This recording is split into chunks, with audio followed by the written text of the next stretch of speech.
what time it is. Buckle up and enjoy the ride.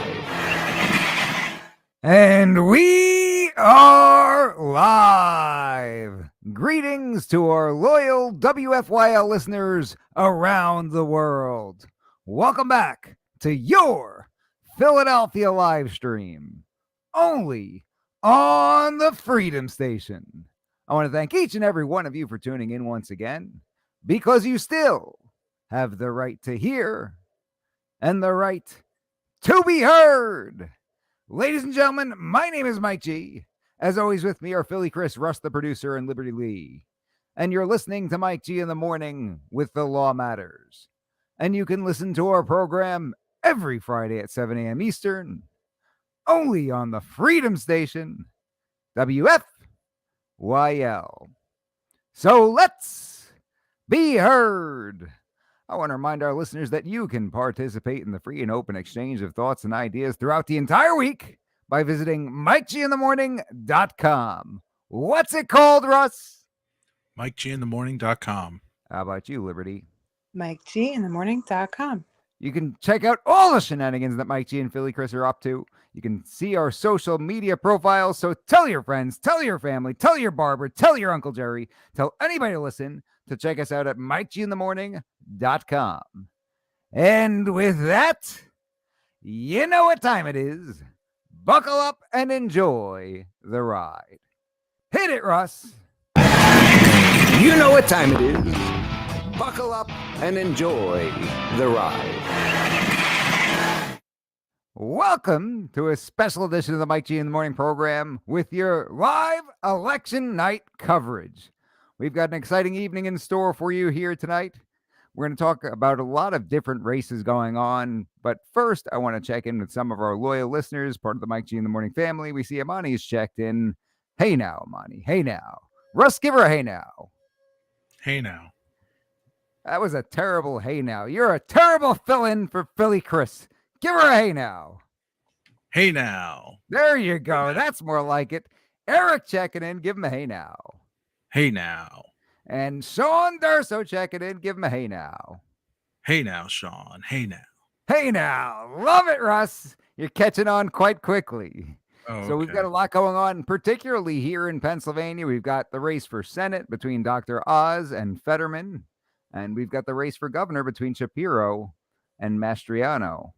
A lot of different coverage showing different things at this point in time. Too close to call here in Pennsylvania. What I have heard so far is that in Florida, they have called it for Ron DeSantis for governor.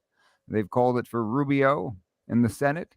And what they've noticed is that in Miami-Dade County, Rubio and DeSantis both performed better than President Trump did in the 2020 election. So that's one thing to keep an eye on. We've got important races in Arizona and elsewhere in the country. We'll be keeping an eye on all of it as it comes to us live. So this should make for an exciting evening. One of the things I noticed about Pennsylvania is during the exit polls, they asked two primary questions about the Senate candidates. The first one being about Dr. Oz, asking whether he's lived in Pennsylvania long enough to effectively represent Pennsylvanians. And the results seem to be quite significant. Many people thinking he has not lived in Pennsylvania long enough. He's lived here since 2020, according to the article that I read.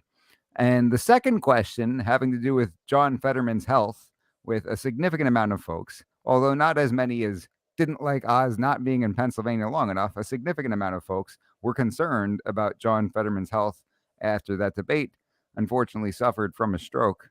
We've got the maps that Russ has put up on the screen over here with some of the significant races, along with some of the results there on the bottom. We've got governor races. We've got races in the Senate. We've got races in the House. And we're going to see if the balance of power will change in Congress as a result of this election. Many different issues that we've seen come up. The Republicans seem to be hammering on quite a few things, one of them being crime. And the accusation is that the left is for defunding the police, things of that nature. And we're seeing crime rise, particularly in areas like Philadelphia. This is something that's very real for Pennsylvanians. We're also seeing the economy being a major concern, inflation, And you've seen on the other side, the narrative seems to be. Saw an article the other day that inflation is a Republican talking point, that the Republicans sort of invented the term inflation. Well, I think anybody with the intelligence that God gave geese comes home and notices that they paid more for eggs and milk this week and that the dollar don't go as far. They really think we're that stupid, Russ. I think that's hilarious that they think we invented inflation. The amazing. constituents are so stupid Oh. that unless the Republicans started talking about this inflation thing, they wouldn't realize that their dollar isn't going as far. They don't have any extra money laying around, right?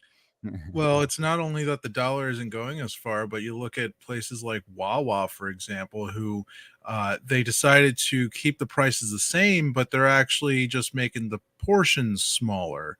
So you're Ah. getting less for your money in the most literal sense, where you pay $4.99 for something, you're getting less than you used to. They're being crafty with it. And we've got a comment here from Richard Roberts. I don't know if it's the Richard Roberts, but Richard Roberts says, "Let's go Fetterman. Oz is a carpetbagger." So I'll let the other listeners respond to that. What? Richard Roberts seems to be concerned with the same concern we just discussed, that Oz has not been in Pennsylvania long enough. We'll see who else has. You'd think that there are some substantive issues that people would be concerned about on both sides in terms of the race. I thought what was interesting is one thing that Oz brought up in his campaign messaging was Fetterman's stance on crime. That's really not typically an issue that is controlled by the federal government through the Senate, but that seems to be the message. Russ, have you noticed any ads in the last couple of months politically, whether it's through YouTube or on television? Have you seen many political ads? No, because I pay good money to make sure that I never see ads, because I just don't like ads. However, my sister watches TV, and she was watching, I forget what kind of garbage she was watching, but I heard the ads from downstairs, and there were at least 3 Fetterman to 1 Oz ad every time there was a commercial break. I did notice that as well. There's a lot more whether it's on the internet or whether it's ultimately on television, that the Democrat ads seem to be much more prominent. And I don't know who's in charge of these Republican campaigns or whether it's a lack of funding. Think about the ads in terms of the gubernatorial race, right? Shapiro versus Mastriano. I mean, you're hard pressed to come by Mastriano ads, are you not? I'm not sure. The one thing, well, have any stuck out in your mind? No. But I mean, I've seen, as far as, so something that I can speak on, something that I can, gauge, is how many yard signs I've seen. I see a lot more Mastriano and Oz signs in people's yards than I do Fetterman or whoever else is on the Democrat ticket. Shapiro and there's somebody else. That's interesting, because that's obviously going to vary depending on where you are in Pennsylvania. I've noticed in Chester County a whole lot of Fetterman and Shapiro signs as opposed to the Mastriano and Oz signs, at least in the area that I primarily hang out, where my office is. So, depending on where you go. I do remember in 2016 being out in Franklin County, Pennsylvania, and Cumberland County, and Dauphin County, and Adams County, and just seeing a total flood of Trump signs, frankly, I've never seen before. Although, admittedly, I did not grow up in Pennsylvania, so I don't know if that's something that you routinely see out this way. Well, New York, it's a little bit different, right? People put Republican signs out on their lawn in New York, and you wake up with eggs on your front door, if you're lucky.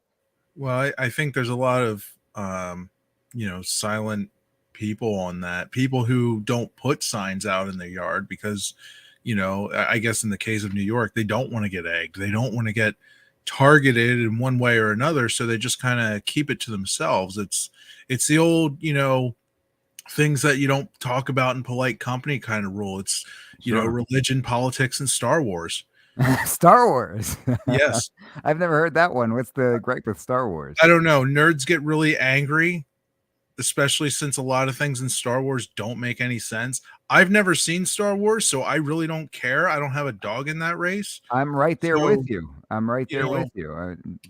Not seen Star Wars. I've seen a lot of rants online as far as like, anytime somebody comes up against something, the Force just gets a new power. They just change the rules as they go along. Mm. And then one of the like directors or writers or somebody was on Twitter, and somebody brought it to their attention, and they're like, dude, it's just a movie. It doesn't have to make sense. And like that caused an outrage of the nerds, the Star Wars nerds. So were they upset that it's more than just a movie, or were they upset that even though it is just a movie, it should still make sense? Well, I think in any kind of storytelling, be it a movie, be it a book, it should probably, if you're going to build a fictional world, it should probably make sense. If lightsabers, if there's something that they cannot cut through, that should be a universal rule for all of them, right? So it's looks like we got Philly Chris attempting to come in here. But anyway, Chris, on the road, Chris. Yeah. In Not Philly, Philly I'm Chris pretty yet, sure. Is he in Philly? I don't know. He's not in Philly. He's in New York. He's Chris on the go. Okay, so he's New York Chris. He's New York Chris. He'll be New Jersey Chris, and then he'll be Philly Chris again. Ugh, New Jersey. But it looks like as far as the map goes, and let me bring you in here so people actually know that it's that you're speaking. They've been looking at the map the whole time. But it looks like 2 or 3 counties in Pennsylvania have gone red, and I'm expecting there to be at least 2 or 3 blueberry stains on our map that is otherwise red. As far as Pennsylvania goes, from Philadelphia and Pittsburgh. Well, Philadelphia, Pittsburgh, and probably Harrisburg. With this election for governor, I am not expecting it to be very close. If I will be honest with you, I've heard a lot of people say that don't believe the polls, and it's going to be a lot closer than they've said. But in terms of advertising and messaging and campaigning, I don't see that happening. The amount of ads you'll see for Shapiro versus Mastriano are overwhelming. I don't know if it was a lack of funds or whatever the case may be, but this does not seem like it is going to be a close race. For the Senate, on the other hand, I could see this being something where people vote cross ticket. And what I would predict is that you will see a victory for Shapiro and a victory for Oz. So I think that it'll be 1-1 in this election. We'll see, though. That'll be an interesting matchup. You learned anything from 2020 is it ain't over till it's over, right? Yeah, it ain't over till it's over. That's correct. We were feeling pretty good at midnight when we went to bed during the coverage, right? What, the last coverage that we did? The coverage we did in 2020 when we went to bed. Yeah, and I don't think we went to bed probably later than that, but I went to bed at like probably 3 or 4, like an hour or 2 after we ended the stream, and I'm like, okay, this is probably fine because I had a dream that they actually just stopped counting. This was a dream that I had. This is not something that actually happened. This was the most fair and secure election of all time ever in the history of anything. Up yours, YouTube. But I mean, I had this dream that they stopped counting, and when I woke up, well, the Democrats had won. A week later. I woke up a week later. Richard Roberts says the map is deceptive. There are more red counties, but honestly, there are not a lot of people in those counties. And says, "Come on, Mike, no Oz, you break my heart." I'm giving my prediction. That is simply my prediction as to what's going going to happen here this evening. Well, Though I did see something about it, didn't get a chance to read the case or anything like that. Pennsylvania judge ordered that they would be able to count ballots that came in by mail long after this evening. and is a pipe going to burst? See if we could check that out. Is a pipe going to burst? I also had a dream about that too. It turned out it was just a urinal. I think. I dreamt. That in fact was a urinal. You are correct about that one. Let's see. I'm not seeing anything come up very quickly. I've had people sending me things all day about different things and had not had the opportunity to fact check really anything because, believe it or not, it takes a lot to run a law firm. Yeah. Well, it also takes a lot of energy to fact check just about anything because there's so much information floating around. You try. Actually, I could probably do this in real time. Try and find something on. Oh, what was it I was searching the other day that I just could not? Okay, here we go. So you know that mouse that was in my house that I evicted after keeping it in jail for trespassing. I evicted it to Valley Forge. Turns out that type of mouse is called a deer mouse. Watch what happens when we search images. Shut up, phone. Let's see what happens when you search deer mouse on Google Images. I think we got Chris with us. Hello, Chris. We got you from the road. Yeah, I'm on the road. Sorry, having some technical problems. New York, Chris. Can you guys hear me? We can hear you. We can hear you loud and clear, and so can everybody else. Good. I'm glad I'm on the phone with you because I'm in New York, and if anything happens, I might need your assistance here. I'll just give you directions the whole way. Are you on the belt yet? You know what? The GPS is working. I kind of know the way, but it actually is working at the same time anyway. So I should be okay. But yeah, maybe you can tell me the best way as we move along on our journey. Yeah, well, it's a straight shot. So you go from the belt, you'll hop on the Verrazano, and then you'll take the expressway. You can either get on the Goethals or you can go all the way out to the Outer Bridge, and then you'll head south on the Jersey Turnpike. So once you get up to the Verrazano, that's when let me know. I'll get you set straight up. But if you're on the belt, so if I heard you right, I take the Verrazano over to the George Washington to Long Island Expressway. If you hit Florida, you've gone too far. We got bad reception. You're just gonna go the wrong way. Yeah, and then I go to the Bronx, right?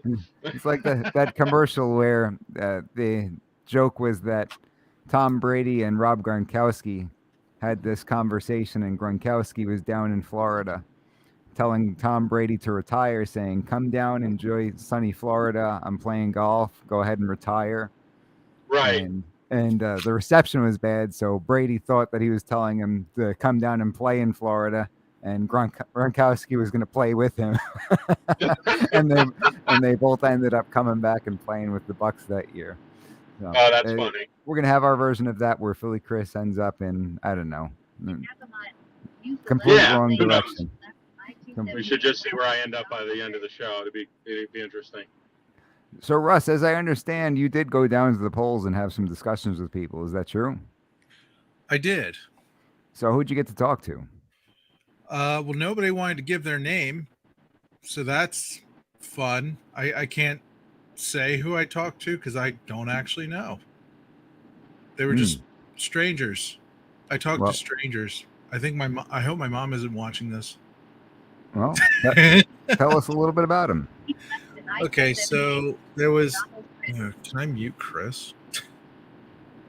Is it Chris, too loud? I'm gonna. Okay, he muted himself. So I talked to an older lady who was using a walker and who I can only assume was maybe her son or her nephew. They were, asking me about the radio station. I was telling them, and they wouldn't really give any information. They didn't really want to share much of anything. But the old lady said that she came to vote so that the other guy wouldn't win. I said, would you mind sharing who the other guy is? You don't have to. And she says, and the son or whoever was driving her voted in and said, no, that's okay. We're not going to share that. So somebody voted for someone. That's good, I suppose. So the lady came out of the election hall, and the information you got out of her is that what she was doing there was actually voting. That's what you got, right? Yes. Somebody showed up at the voting place to vote.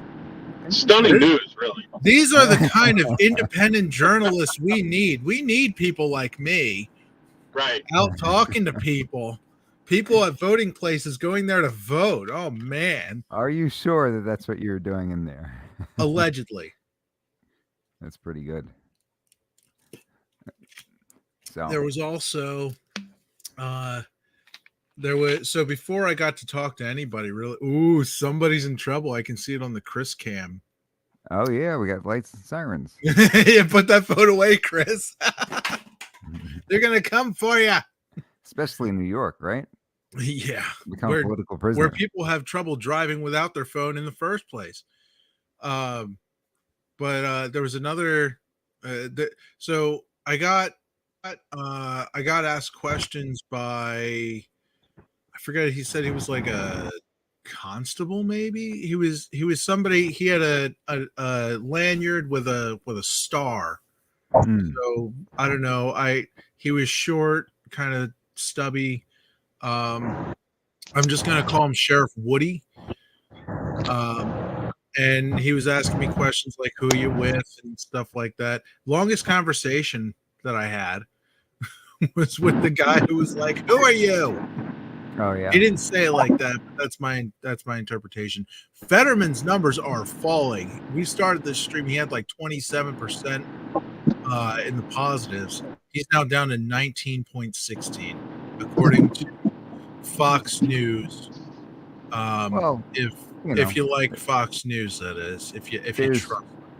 There's only 20% of the votes in, so as you get batches come in from different areas, you're going to end up with swings in those directions, right? Oh yeah. Well, as the night goes on, there's going to be more.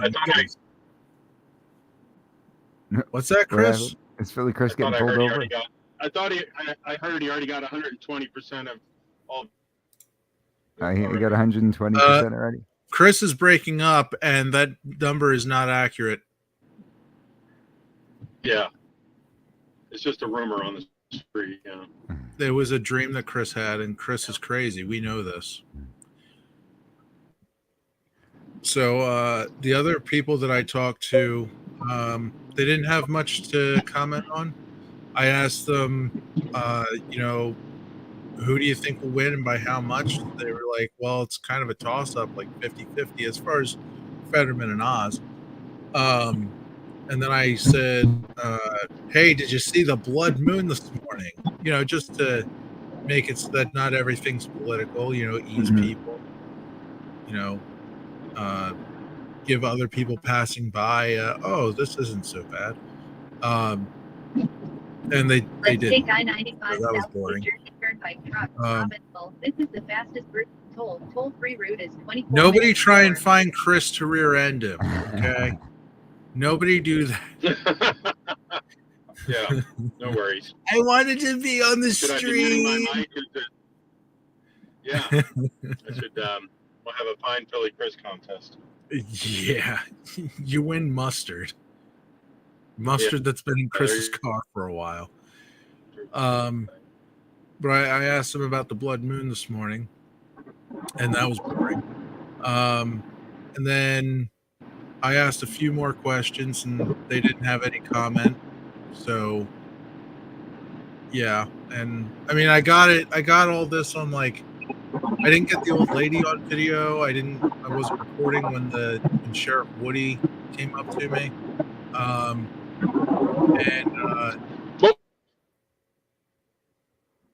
You all right, Chris? Yeah, we just got him on mute there for a minute. Okay.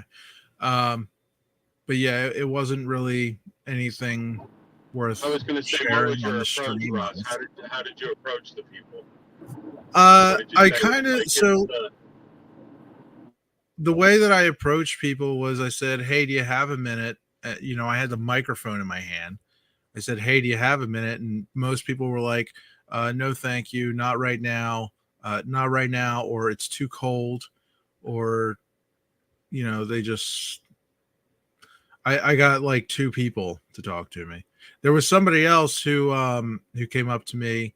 I guess he was the guy that raised the concern that made Sheriff Woody come out. Hmm. Uh, What was the but concern? he was asking if I was talking to people, and I said, well, I'm trying to. I'm not sure what the answer is to that technically, but I haven't talked to anybody yet. So maybe. And the guy's like, okay, that makes sense. Did he tell you you're not allowed to talk to people? No, nobody told me that I couldn't do it. I wonder what the problem was. Hey, there's this guy out there talking to people. There's this guy. He has mac and cheese and a computer in his trunk. He's making me nervous. Not like you were voting for him. Nobody's talking to people on my watch. Nobody should be allowed to talk. This is YouTube. I wonder if there are any rules about that. I guess there might be. I don't know. Well, they asked if I was a journalist, and they asked if I was a journalist, and I was like, "Yeah, sure." Oh, well, sure. In that context, you absolutely were. No. Yeah. I mean, I think are you a journalist? Are you a reporter? And I'm like, yeah. That would be funny if you're like, well, I don't own a journal, if that's what you're asking. What, you mean like with paper? Did you tell them about your pizza diet? No. That would have been great. They would have changed the tune real quick. You told them about that. Oh, yeah, I'm sure. Am I causing any background noise? Muting, or is it okay? It's fine. It's good now. Till your GPS starts nagging you. Oh, man. Yeah. So the Senate results, we've got 22, still only 22% reporting. In Georgia, we've got at this point 61% reporting. It looks like it's almost tied up. Georgia, that's the pretty important seat that Herschel Walker's running for, and Obama was out there campaigning against him. New Hampshire, Maggie Hassan's got 58.5 with 18% reporting. North Carolina, Bud's got 50% with 66 reporting. J.D. Vance in Ohio with 49% reporting. He's at 51.8%. Fetterman's at 56.4 with 22% reporting. In Wisconsin, you got Barnes, the Democrat, 56.1%, but only 10% reporting. Oh, Barnes just jumped up there. So Arizona and Nevada, expecting results around 10 p.m. Eastern, so we still got another 25 minutes yet. Yep. Then we've got the House seats. A lot going on here. What do you think is going to happen, Mike? Any predictions? I think I learned my lesson about predictions. but the only prediction that I made was specific to Pennsylvania, and I'll go with it. And if I'm wrong, I'm wrong. I think Shapiro is going to win for governor, and I think that Oz will pull it out in the Senate. And the reason why I think it's going to be so lopsided for governor is the advertising and campaigning has been completely, overwhelmingly Shapiro versus Mastriano. I just have not seen much of anything in the way of Mastriano campaign. I don't know if they're targeting specific populations in Pennsylvania, and I'm just not a part of it, but I have not seen much of anything. You know what? That was one thing that I was talking to the one couple about, that I asked about the Blood Moon. I asked them, how do you feel about Fetterman and Oz? And they said it was 50-50. And I said, I said, did you see the debate? And they said no. And oh, really? I thought everybody saw that debate. Apparently, these people didn't. Apparently, either that or that's what they decided to tell me. Mm. And I said, well, without injecting my opinion into this, one thing that did stand out to me is Fetterman was asked, do you support fracking? He said, yes, I've always supported fracking. Then the moderator said, well, here's 2 or 3 instances of you not supporting fracking and saying that you never will or have. And he responded with, I-95 oh. South. This route is 12 minutes faster than I-95 South, New Jersey Turnpike trucks, Robbinsville, Roosevelt Boulevard, Inner South Express. Philadelphia. Sorry. I'm muted. You just derailed my train of thought. The fracking response. Yeah. Okay. So, I don't like he said the effing response. fracking response. The fracking response. The beeping response. Yeah. Hey, frack all those guys. Durso says, yeah, what's up with the Republican machine? It looks like they pretty much ignored Mastriano. And it's interesting because there's always more than meets the eye. You wonder if with certain races they see it as a lost cause, so to speak. Well, I heard somebody walking out of the polling place say that they didn't talk to me directly, but they said that they removed the Republican button from I guess the voting machines. And by that they mean you can't just go in, hit Republican, and call it a day. Oh, straight ticket. Gotcha. Right. Gotcha. So the way you said it, it sounded like you could only vote for a Democrat. I didn't say that. They got rid of the Republican button. Nice. Well, they had each individual ones, but you could not go in and straight vote ticket. for Great Republican. Yeah. I've heard people say that they never trust that in the first place, and they always fill them all out anyhow. Can you hear me? Yes. Every time I heard an anti-Mastriano ad from the Shapiro campaign, I thought it was a pro-Mastriano ad because they were like, oh, abortion rights are on the line. And I'm like, good. Nice. Way to go. Well, it just depends on where you fall on that issue, right? I don't know how many people they're going to sway. If they're looking for people, I wonder if there are any statistics on that. If people who don't identify as Republican or Democrat, they could vote either way, where they typically fall on the abortion issue. So is that an ad that they're pushing to try to win over voters who aren't sure which way they're going to go? Is that something that's going to push people to the left who wouldn't already be voting Democrat? I don't know. I'm sorry, but I just think of Home Alone. Marv is saying, Mary, you're sick. Yeah. There was a candidate in Harrisburg who was a Democrat, and he's a very nice guy. Spoke with him multiple times, and he came up for election. And his first few ads were about how he stands up for the middle class and wants lower taxes, things of that nature. And I looked at that ad and I said, this guy might get people to vote across the aisle because it's a state election and there might not be such polarizing political issues to deal with in that context. And then he started running these dramatically pro-abortion ads. And I didn't, I changed my mind as to whether I thought people would cross the aisle to vote for the guy based on that messaging. And ultimately, he did not win. And it's purely anecdotal, obviously. But that strategy sort of reminds me of that. Is that the issue you really want to hammer on if you're trying to win over people who aren't already committed to voting Democrat? On the other end, what would be the Republican issue that you hammer on if you're trying to get people who are not already committed to voting Republican? Because if you're going after, let's say you put out a bunch of pro-life ads, you're not winning over anybody who's not already committed to voting Republican. The odds are, right?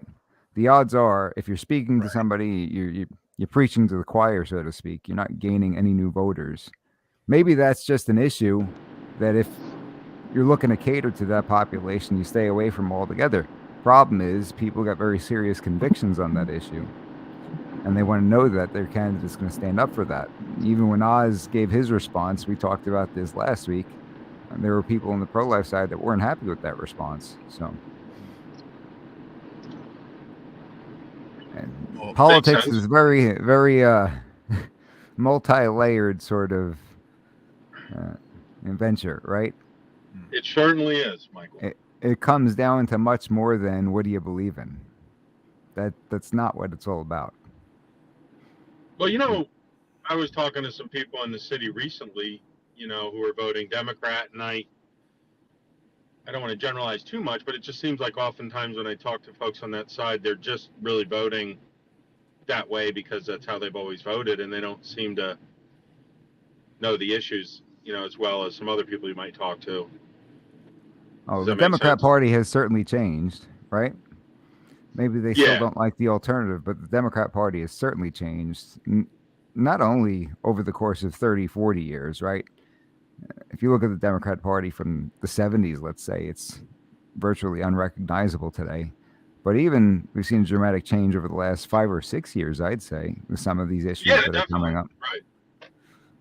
Well, it reminds me of when we had Chauncey on. Like, remember, like, I thought you did a really good job when he was on, if I remember correctly, of putting out some facts on the table, and he even acknowledged that he would consider voting differently in that next election. But I did follow up with him later, and he still just basically went straight Democrat, you know, which is interesting because it's just like a conviction that.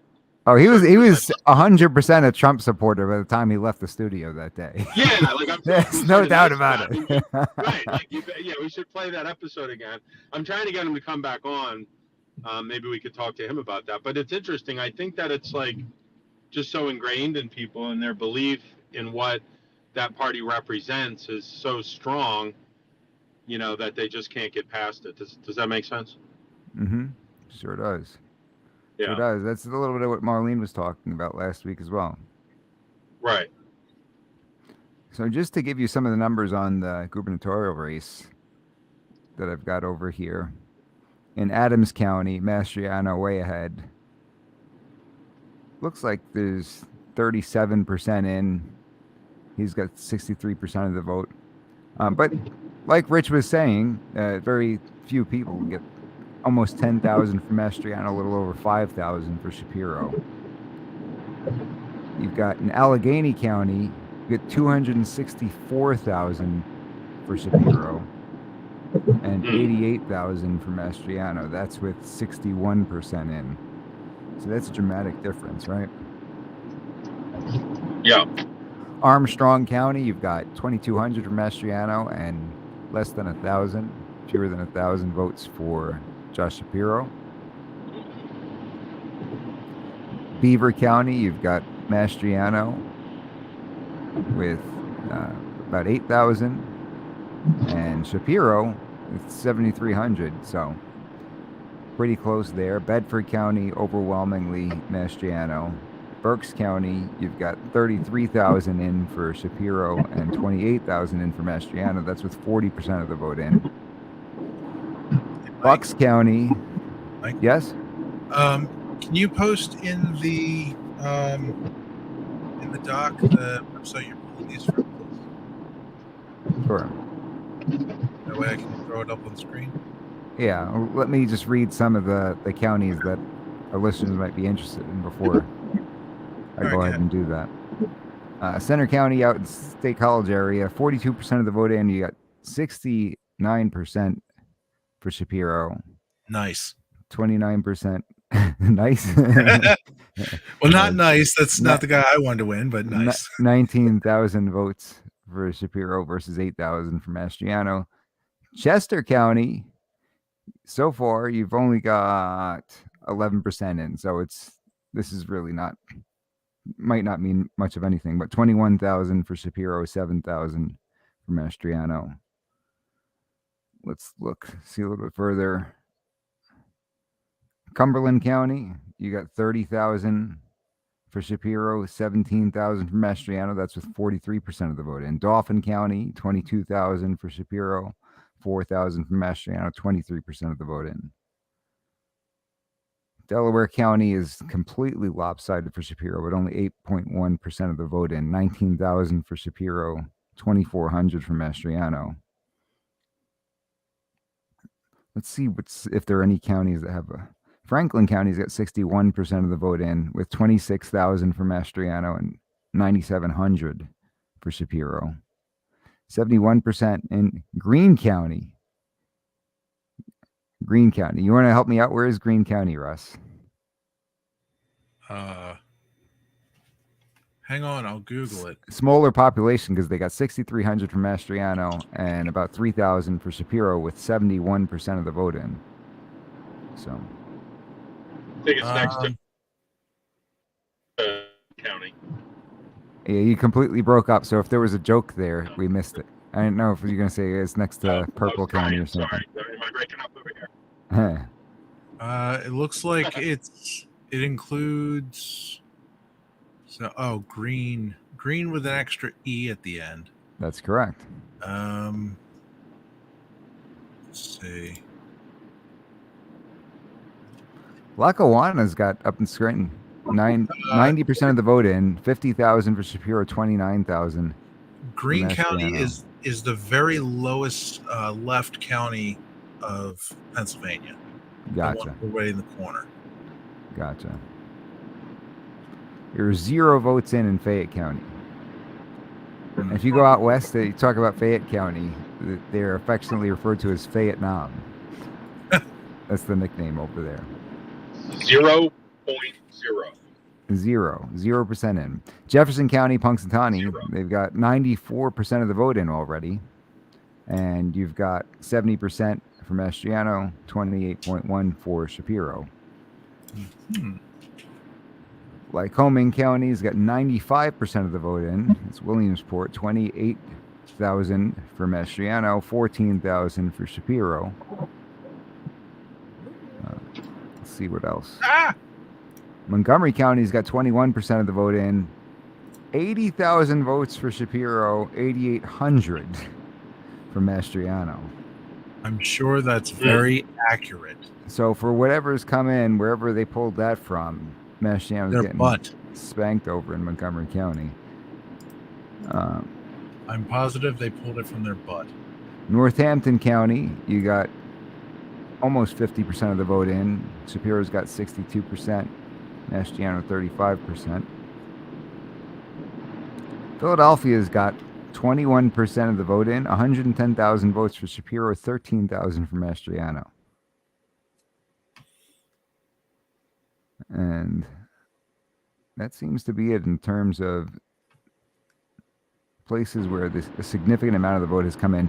Wyoming County's got 95% of the vote in.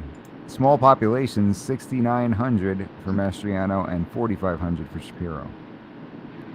Let's take a quick look at the Senate race by county before I take a minute to post this over into the doc there. Oh, I don't know if they've got Senate by county actually. Well, I got just the main numbers here. Fetterman's been dropping like a lead balloon. He was up far in the double digits when we started, and obviously as the night goes on, I think it's gonna end up 50-50 like that couple was saying. It's gonna be pretty close. Mainly because a lot of the people already voted early. So that's probably where the 27 started off at. I believe, I forget where I heard it, but after the debate with Fetterman and Oz, people were Googling how to change my early vote. Oh, really? Oh, really? Yeah, because turns out Fetterman, he has audio processing issues, which make him less than handy capable. In the audio. Can you change your vote after? I don't know. Can you change your early vote? Yeah, I'm going to go with no on that. Backcheck.org says probably not. Probably not. Yeah, I'm going to say probably not too. Yeah. I think Yeah, they allow you that's- to change your vote after the election, though, Yeah. don't they? Part Well, of the new rules or something. here's the thing. That is what I feel is the penalty to voting early. If you vote early before you have all the information available, you get what you deserve. You get exactly what you deserve. That's like Mike. If the jury in a trial were to just if they were to vote early before Right. all the evidence was presented and they found a guy Yeah. guilty who wasn't guilty, you I know, want to get out of here before lunch. So Yeah.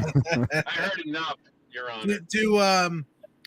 do jury members get to vote early? well, we're talking about political strategy and everything like that. That sort of changes the whole October surprise thing that has been a tradition for many years, right? That if a campaign's got something on the other guy or gal, they sort Right. of save it up so that way it's fresh in people's minds when they go to the polls. You don't want to waste it where people forget about it by the time they vote. But now, by the time you release an October surprise, many folks may have voted already. Yeah. Well, it's kind of seeming like more of a late November surprise. If I remember correctly, wasn't the Hunter Biden laptop story like early November, like late October and early November? Does that still count as a? I'll have to. I don't. No, I can't even Google it because they suppressed the story. They're like, no, that's the Russians. What about this laptop over here? No, that's fake. I think it was out for a while before that, but I don't recall exactly. You'd have Well, to it look was- at when did the New York Post get suspended from Twitter, because they broke that story, which was 100% legitimate, and they got suspended as a result of it. Yeah, right. Good point. Looks like October 14th is when they got suspended, so it would have been October, correct? Okay. I guess that I was. wonder October. if I thought Elon it has was later than that. reinstated them. Yeah. It looks like Twitter unblocked Oh them. no, they let them first. back on after the election. I think it was. No, And well, whatever it was too late. Well, Yeah, this right, says exactly, October yeah. 31st. Twitter unblocks New York Post account after standoff over Biden. ... I assume Biden laptop story is what that. That link is now I in the doc, I Russ. If you wanted I to think pull the that fact site up. checkers could be wrong. All right. The fact checkers are wrong. That's not possible. Yeah, doesn't make a lot of sense. Let's see. So now we've got 36% of the vote in Pennsylvania. Fetterman's got 54%. Oz is at 43%. Let's see which What's counties. this crap, Mike? You're sending me poison. What's What that? happened? They want me to disable my ad blocker so they can track me. No. Uh-oh. They Well, want let to 'em. sniff my. They want to sniff my computer's butt for information. I won't let them. Let's see. Are there any counties in particular that we can see where the vote's not in yet, and we think they'll go one way as opposed to the other? No, I got around the ad block thing.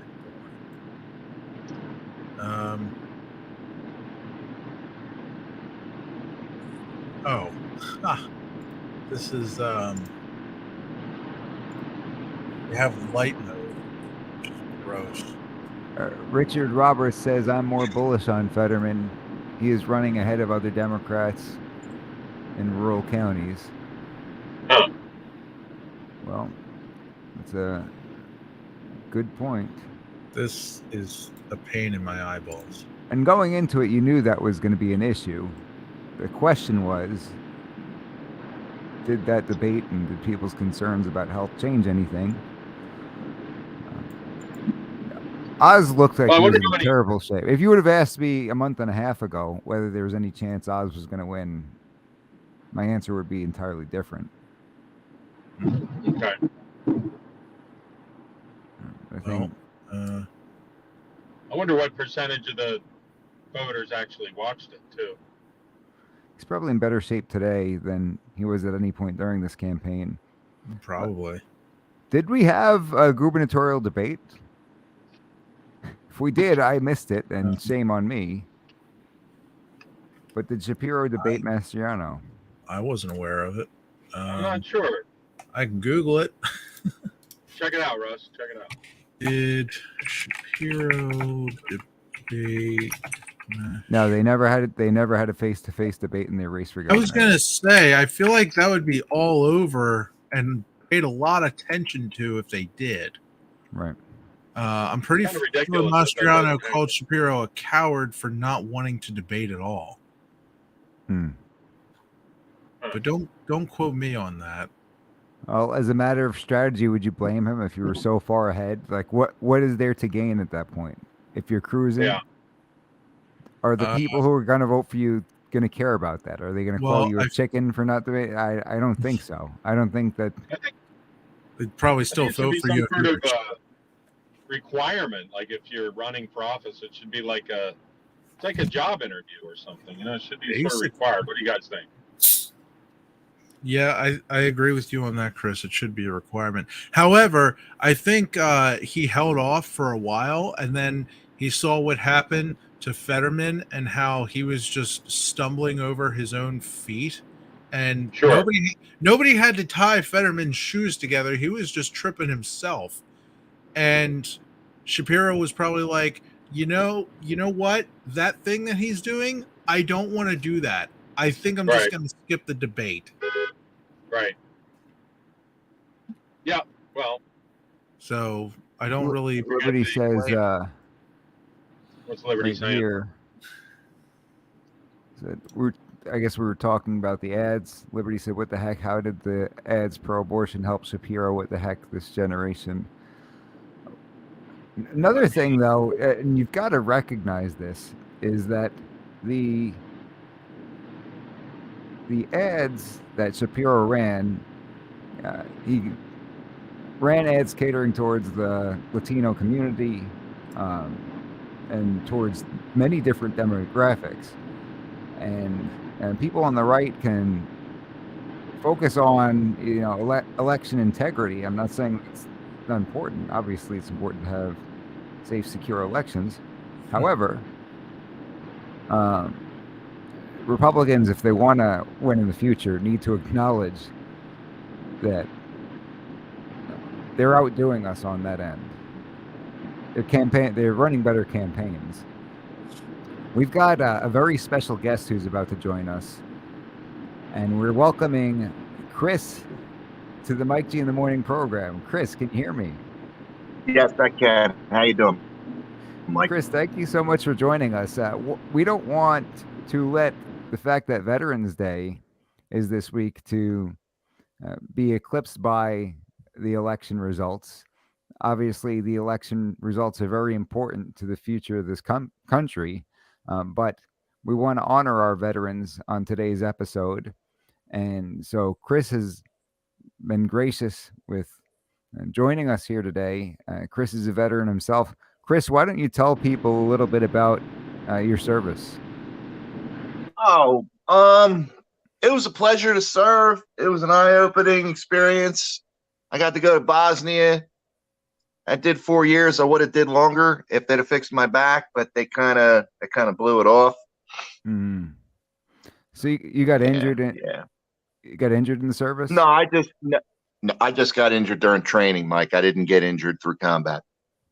Gotcha. Well, nonetheless, it's something that you probably carry with you for the rest of your life, don't you? Oh, it was a great experience. Yeah, but being hurt, Even the hard parts, I'll never. You still Say live again? live with the injuries today? I do. I've worked through most of it, though. It took a long time, but I got through it. Now, one of the things that I find absolutely fascinating about you and wanted to tell our listeners all about is your artwork. Because is this something that you did growing up? Were you an artist your whole entire life? I started out drawing. My mother was a teacher. She had a lot of books. She was a teacher for 40 years. And she had a lot of books in the basement. And I would start just drawing pictures from the books. things that I saw, got ideas from, like, you know, the Roman gladiators and everything, and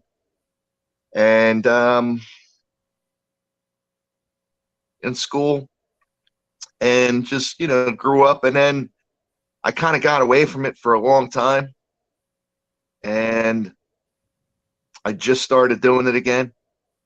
I got involved with a veterans organization, a private veterans organization called Building Bridges here in Conestoga, Pennsylvania, and did a few projects for them, did a few murals for them, and they've helped me network, and that's been a good experience as well. And I did a mural downtown here in Lancaster for a restaurant called Rachel's Creperie. I helped out with it as a group effort, and I'm really starting. My life is starting to explode. You're really extremely talented. It's unbelievable. And Thank you, Mike. I appreciate that. you almost think about it. It's a shame that you didn't get to use these talents for these years when you put it down, but better late than never, so to speak. Where did you grow? Well, Where did you grow up? I grew up in Cherry Hill, New Jersey. Gotcha. Yeah. And then did you leave there when you went to the service? I left there when I joined the service, and that's part of why I joined the service is I wanted to get out of New Jersey. Congratulations on escaping. I escaped. I'm like Kurt Russell from Escape from New York. I escaped from New Jersey. I'm in New Jersey right now, and I'm trying to get out as fast as I can. You're trying to get out of New Jersey yourself. Hey, Chris, if we told you we'll let you out of Jersey, but you've got to go to Bosnia and get shot at, would that be okay with you? Would you take it? Actually, it would be okay with me. Safer, yeah. What's the worst? Oh, we've got two Chris's. I just Yeah, hey, realized that's what I did. I posed the question to Philadelphia Chris, who is in New Jersey right now, and Right. Chris the veteran responded. Yes. I'm gonna have to figure out how we do this. Maybe Philly Chris, I'll just call you Philly for the rest of the episode. How about that? Yeah, you might as well. Cherry I've got Hill. a lot of, Yeah, other people. Cherry Hill basically is Philly. Yeah. Yeah, pretty much. Yeah. That's true. Unfortunately, but don't mistake Cherry Hill for having Philadelphia's gun laws, because you won't come home for 3.5 years mandatory minimum. Nah, yeah, you cross that bridge, it's a different world. It is an entirely different world. So when you got finished with the service, where did you move from there? Did you go back to New Jersey? I moved to Pennsylvania. That's great. Yeah, What attracted you to Pennsylvania out of all places? Because we do see people coming to Pennsylvania from places like New York and New Jersey. Well, what was appealing about Pennsylvania? I enjoy my constitutional rights. I didn't even know I had constitutional rights until I joined the Army and wound up in Colorado and got out of the Army and stayed in Colorado for another 11 years. And how do you move back to New Jersey after being in Colorado? What was Colorado like? Because you hear them saying that a lot of people are moving there from California and it's changing. What was it like? What was your experience in Colorado? My experience, and I'm just going to speak for myself, I never wanted to leave Colorado, ever. I wanted to stay there. I wanted to die there and get old there. And I loved it. You know, the weather was amazing. The humidity, it doesn't get overcast. The scenery is incredible. I thought the people were a little strange, but, you know, it's 2,000 miles away. So, you know, it's in the middle of nowhere. I guess they were nice enough, but they just were a little different. Not very social, not East Coast. But it was just a beautiful place, and I wanted to stay there. Then they legalized marijuana, and no disrespect to people from California, but it turned into California. Oh, were people moving there specifically for the marijuana? Yes, most of the people, the mass migration were people mostly millennial and Gen X age, a lot of hipsters, a lot of people from California moved there to smoke weed, and a lot of them didn't have jobs lined up. They didn't have their priorities straight in life. Who moves all the way across the country just to smoke marijuana and doesn't care about anything else in life? Those are the people that we got out there. Right. And that was it. After going through what I went through out there, and I just saw stuff that was blowing my mind. Road rage like I never seen in my life. 3-4 cars in a row blowing stoplights. Young people shoulder checking old people going through doorways. That was it. I was out. Wow. Now, you hear a lot of folks when they discuss the whole marijuana issue say, it's completely harmless, and if you are trying to prevent it, then you're just trying to give people a hard time. But you're saying that your experience with the legalization was a little bit different? It was. Again, just speaking for myself. Yeah. No, personally. What? No, I was just saying that we want to hear perspectives from people who've actually dealt with it. And I know that you're not generalizing and saying that everybody who smokes marijuana is a lowlife. No, absolutely not. A lot of people went out there and were, they were constructive with their lives, and a lot of them, they made businesses out of it fine, these people were acting like they were out of their minds. I don't know if they're putting something in the weed out there that they're selling, but they weren't acting right. They got mass migration that made the mass migration here in Pennsylvania, specifically here in Eastern Pennsylvania, look like nothing. Wow. And it was overwhelming. I had to get out of there. And it was hard because I had become home. I had friends out there, great friends. And I came back, broke my heart, but I came back and starting out all over in a brand new place in Lancaster County, Pennsylvania at a late 40s. And then 4 months after I moved here, the lockdown happens in a brand new place where I don't have any family, friends. I had friends in South Jersey, friends in Colorado, but nobody here. Wow. And I go through the whole lockdown. Had my German Shepherd. She was getting older. She was 14, and then I had to let her go at 14, right in the middle of the lockdown with no support network. Oh. And it was like, it was, man, I've been through some stuff in my life, man, but nothing like that. And she was my first dog, and I was extremely attached to her. I work out of home, and I was with her 24/7. That's absolutely heartbreaking. And I'll tell you what, if it hadn't been for this place building bridges, I don't know if I would have made it or not. Because these people, it's an incredible organization. It's really taken off. They do equine therapy for veterans, and they have coffee every Thursday morning from 8 to 12 for the veterans. And they have volunteer work available. There's all kinds of networking opportunities, and just a really good people. And they do a lot of good for the community. They let a lot of the inner city kids from Lancaster use the property. They have what do they have? I'm drawing blanks. It's late. They have a boxing gym in the upper part of the stable. Yes, they have a boxing gym, and they let the kids from the city access it. And do you participate in that? Yeah, I started. What was it? Beginning of summer, and I stopped because now I'm 50 and my back problems, and I can't. I have to go really light, and it's just hard not to go really light when you're really, you see the guys moving, and they're training, and you want to start pushing yourself. It's hard not to, And so, are you able to do any physical activity to? I've actually gotten a pretty good hold over what's going on with my back. I have what's called a straight spine. It's if you look at someone from the side through, I guess, like an X-ray, you're supposed to have that natural curvature, and I don't have that. I'm straight, so I have a tendency to lean forward a little bit. And I had 2 bad discs from the Army, and bad SI joint. It's always popping out of place and making my hips go crooked, and so I have to watch what I do. And it just wasn't, just to be around that and not be able to push myself around those guys. It's just, it's hard not to. And I tweaked my back again doing that, and I had to stop.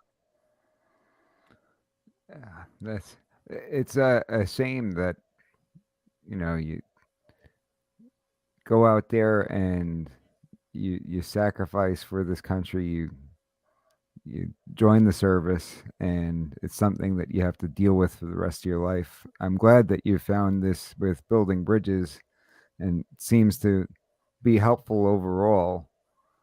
Um, These guys are incredible. I mean, it's a shame they're not able to get their name out there. I guess they haven't figured out exactly how to do it in a way that really matches what they have to offer.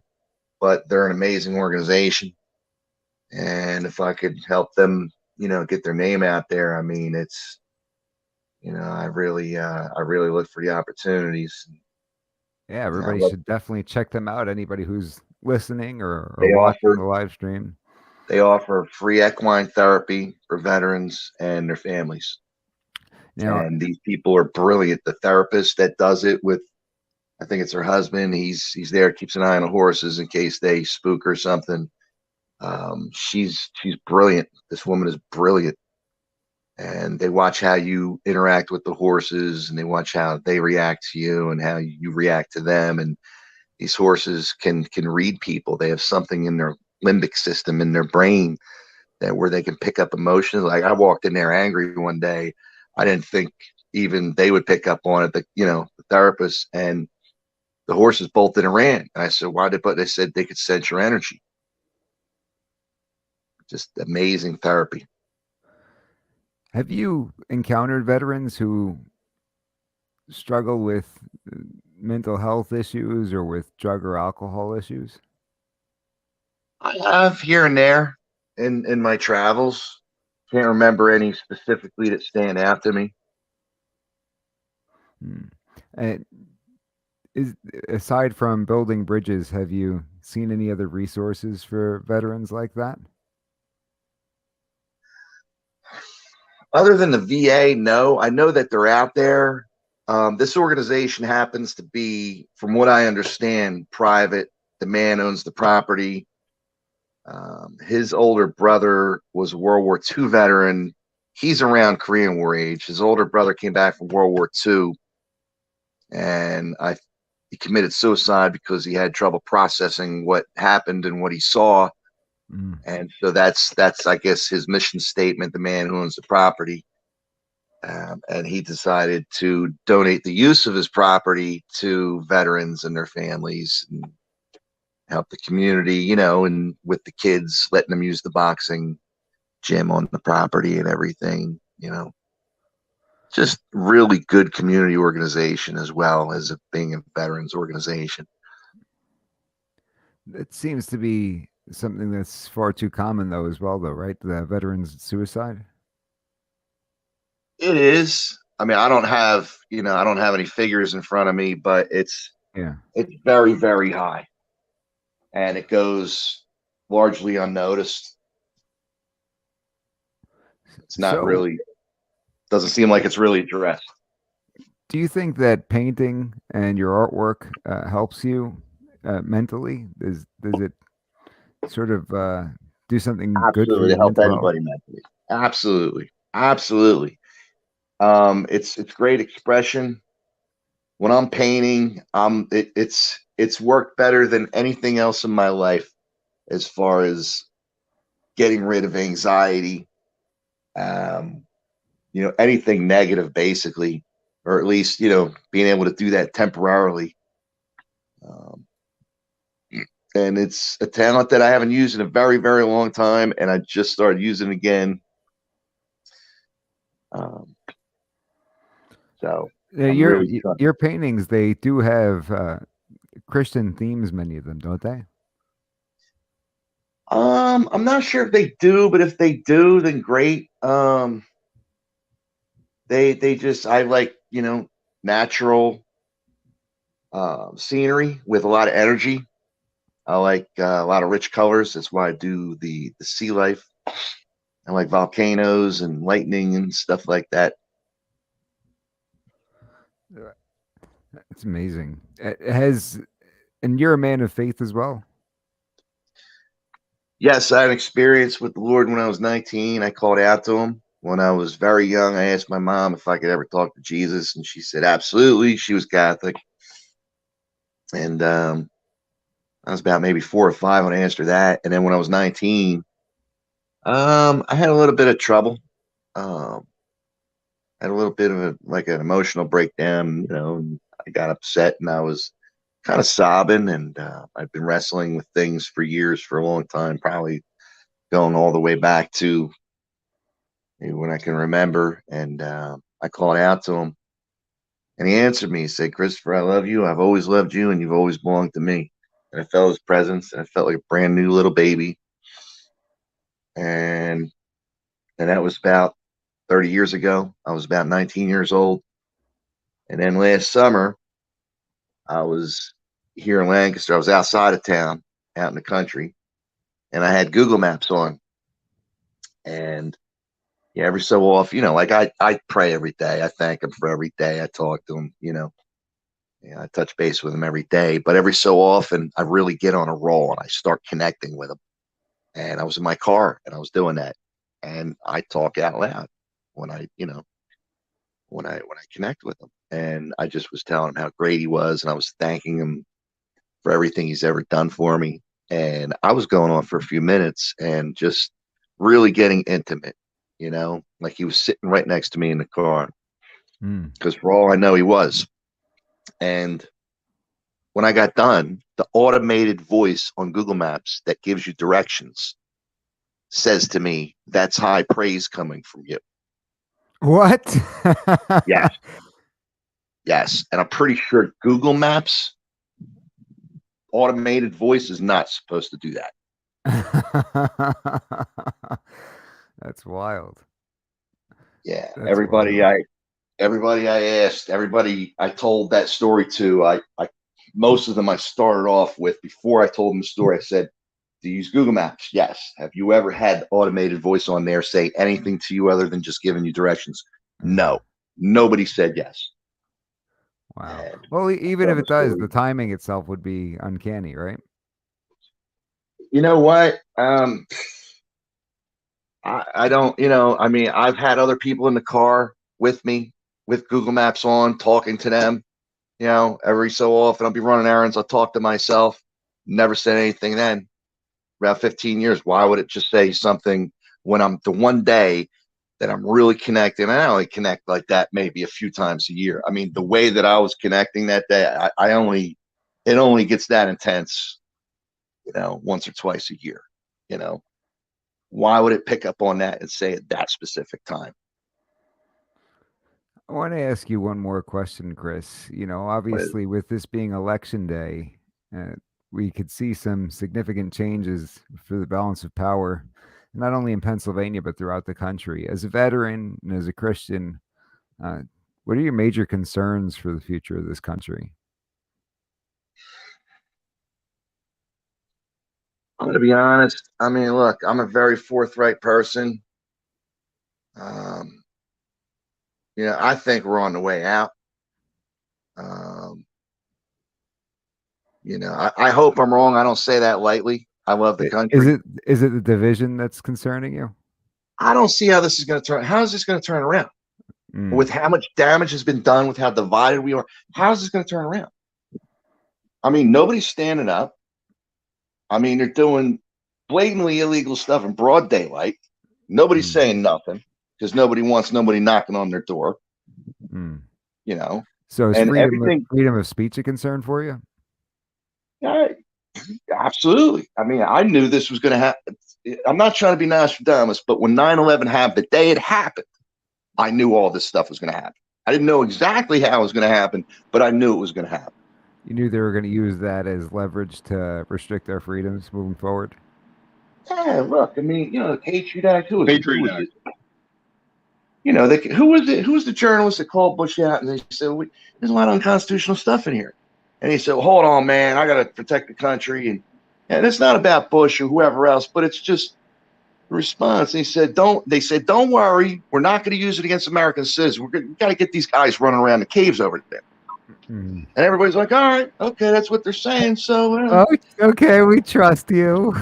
right. Now, Wait for the 15, 20 weapons of years mass later, destruction, right? now 15, 20 years later, they're using it against American citizens. Well, yeah, that's what happens. You start screwing with the Constitution. But You think it's by design, Chris? I don't know. I don't think I'm qualified to say that. I don't have information in front of me that I could say that with 100%. But I'm just, average guy. I'm a veteran, served my country. And the oath is the oath. And I know a lot of people think it's a joke. I didn't think it was a joke. But what do you, how do you, Oh, here you go. Thanks, man. You too. Thanks. Yeah. Well, Chris, if we could eventually get together with you, and I don't know, maybe you could bring some of your artwork and we can show it on the air and show it to our listeners. That would be really love cool. to. Would you be willing to do that? Absolutely be willing to do that. That would be great. Well, we want to wish you a very happy Veterans Day and thank you for your service. And we really appreciate you coming on and joining us. Thank you, Mike. I appreciate your time. God bless you. God bless. For those of us just tuning in, you're listening to Mike G in the Morning with The Law Matters, only on the Freedom Station, WFYL. So, Philly Chris, are you at a toll right now? I actually just stopped to get gas. I had it dropped off, and then I had to go through the process again. Back in, but I'm getting gas. In Jersey, where you're not allowed to get your own gas, so I just had to get some gas at the rest stop. Yeah. I always said, no wonder they don't want people carrying guns over there. The government thinks the population is far too stupid to be able to pump their own gas. Yeah, right, exactly. Oh, wow. They didn't go to school to learn how to pump gas. They didn't have any special training or pass a test. No, we can't let them pump their own gas. What are you doing thinking It's you can fuel your outrageous. own car like that? You know how dangerous that is? It's I mean, it is really hard. Sometimes if I haven't done it in a while, I forget. I got to watch a YouTube video or something. It's very difficult, Sorry, I missed a few minutes there, but it sounds like you guys were having a good talk there. Yeah, I'm very thankful that Chris, came on. Liberty says, breaking news, Beto O'Rourke, Robert Francis O'Rourke Dunzo loses in Texas. Oh, man. Oh, So is that not the third race that he's lost in the last few years? Fourth time's a charm. they must have been tired of winning so much. Yeah. Well, I'm pretty sure I recall this being his third campaign that I've seen him on. So is he going to be listed? Maybe he should pull an Oz and leave Texas because he can't win over there, right? Yeah, right. Go run somewhere else. Go run in some leftist state and you'll be good to go. Yeah. He's just Looney Tunes, some of the stuff he said. Yeah. Texas is Texas. Yeah. Looks like oh wow. What do you Looks see? like Fetterman has fallen a little bit more. I think he might have reached terminal velocity. It's like It does look like Mastriano's it's tightening up. catching up. We gained 5 GOP seats in PA.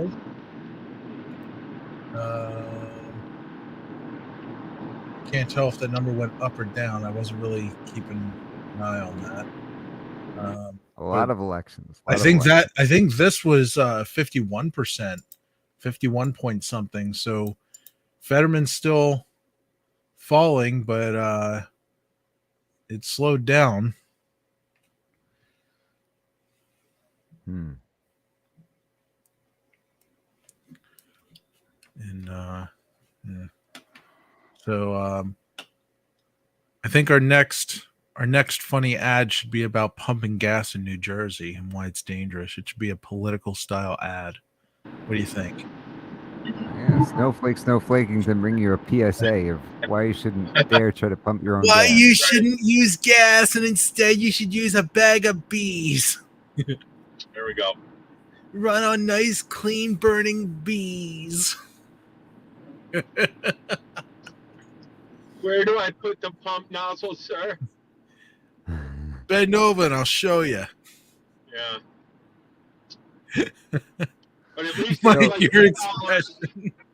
I think I just paid like $3.99 a gallon, so it's like at least it's like $8 less than when Biden was in, took office. So Right, yeah. yeah, right. That's it's a similar price up here. Thank you, Joe Biden. Yeah. I did One of the that. only things about Jersey that's generally better is the gas prices. Looks like they But- just called another one, and as of right now, What? the Republicans have flipped 7 seats Oh yeah. in the House. What's that on the total? In the House. Oh yeah, I haven't You been have watching plus the House. 12. I've been watching the Senate because The it's a Senate. lot closer. But and 94 is a pretty good lead. But it ain't over till the fat lady sings. They called. There's a lot of red going on here. But in all the ones that are blue, it's like really Oh, you far. got the higher population. That's to yeah. be expected, That's how. Yeah. Which, I mean, that's the Democrats win problem. in That's the Pennsylvania. problem with a straight democracy as it is. I like how the Republic is set up, but with a straight democracy, it's mob rule. The minority gets ignored.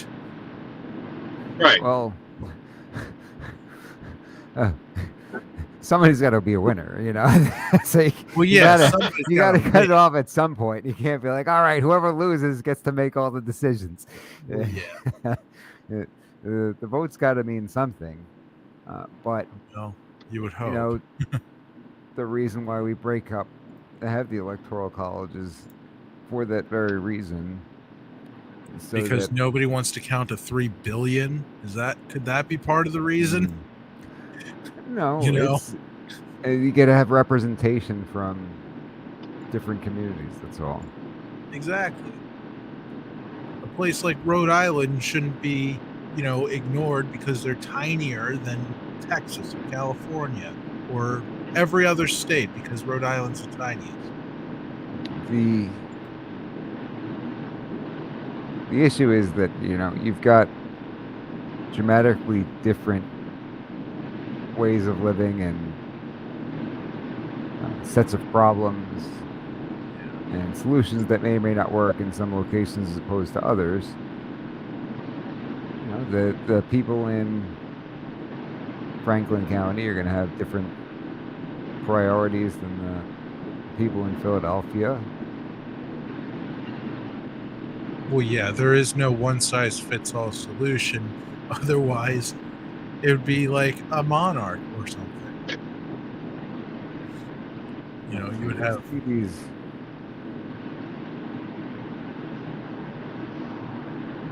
Oh, we're headed that way. Yeah, that's... Seems like it sometimes. well... I want to pull up something side by side because Rich mentioned something. All right. What do you want Mentioned the side by previous side? election. I'm going to pull it up on my end just so I can take a look on the two different screens. I want to see the counties because he's talking about Fetterman outpacing Democrats in certain counties. I want to compare Fetterman's numbers to Biden's numbers. During this time in 2020? Maybe not during this time. I want to see what percentage Biden got in those counties and see if it's comparable.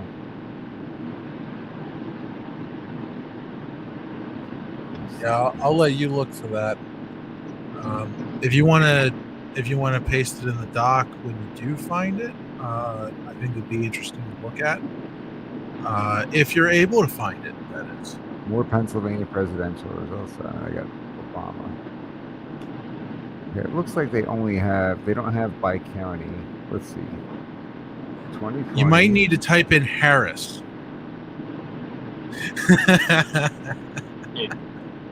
Not only because that helps distinguish the Biden administration from Obama Biden, but also he's referred to as President Harris before, like a number of times, like more than 10 probably, on purpose. Let's take a look. So we've got county results. Perfect. All right. So in 2020, Be careful. so right now in Adams County, we've got 86.2% in. I don't know where that Oz is. has got Here, almost here. 26,000 votes. And Fetterman has a little over 9,000 votes. The percentage is 71% Oz, 25% Fetterman. In Adams County for the presidential election, Biden had 32% of the votes. Trump had 66% of the votes. So unless we're missing parts of Adams County that are going to be overwhelmingly predominantly Fetterman, he's behind from where Biden was. Allegheny County, you've got 322,000 votes for Fetterman. You've got 168,000 votes for Oz with 85% in Allegheny County.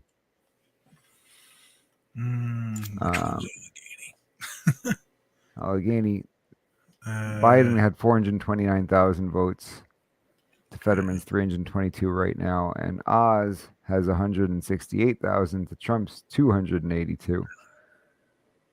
Trump was 39%. Biden was 59%. Right now, Fetterman's 64%, Oz 33%. So Allegheny's going more towards Fetterman than it went for Biden. I'm gonna guess the vast majority of Fetterman votes are pre-debate. Armstrong County, 22% for Fetterman, 23% for Biden, 89% of the vote in. I'm not going to talk about the counties that got very small percentages. Let's look at Bedford County. Okay, 80% for Oz, 17% for Fetterman. Trump was 83% to Biden's 15.8%. So outpacing Biden a little bit there. Not much. 4,300 votes for Biden as opposed to 3,700 votes for Fetterman, but fewer people voted for Oz than voted for Trump. What do we have as far as past numbers in Potter County, who still has yet to report things? At Potter least County, there are not many people in Potter County. I can see what they did for Trump. Probably a lot. 7,200 for Trump, 1,700 for Biden. Oof. Not a lot of votes. Okay, so we can expect that to turn red, probably. Let's see any other ones that have a lot in. Let's look at Lackawanna, because Lackawanna's got 97% in right now. Where is that? Scranton. 61,000 people voted for Biden. That was 53.7%. Fetterman's at 56.6 at 50,000 votes. So fewer votes, higher percentage. Oz is at 36,000 votes, 41%. Trump was at 52,000 votes, 45%. So Fetterman did a little bit better in Lackawanna than Biden, it looks like. I don't know where it is.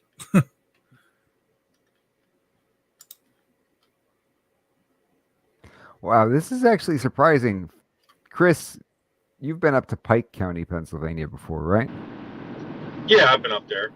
What would you think the voting demographic would be in Pike County for party affiliation?